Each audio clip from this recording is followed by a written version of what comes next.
Ang pinakamagandang paghihiganti is not to get even. Hindi yung makagawa ng masama sa gumawa sa'yo ng masama. Ang pinakamagandang paghihiganti sa tulong ng Diyos ay yung mawala ang masama. Yung makonsensya, yung gumawa sa'yo, napakabuti ng asawa ko, ba't ka niloko? Napakabuti ng magulang ko, ba't hindi ko nirespeto? Napakabuti ng kapatid ko, isang beses hindi niya ako napagbigyan, nagtampo ko, nakalimutan ko, yung maraming beses na ginawa niya pagtulong sa akin. Napakabuti ng anak ko, ba't tinakwil ko? Wala akong kontento. Kapatid, hindi mangyayari yun. Kapag puro masama ang ibibigay mo, dahil puro masama ang binigay niya sa'yo, huwag mong aalisin yung tsansa. What? Kasi maapektuhan ka rin.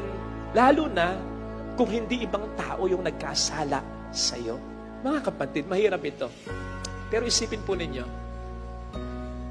hihingin ba sa atin ng Panginoon ito nang hindi natin kakayanin? No.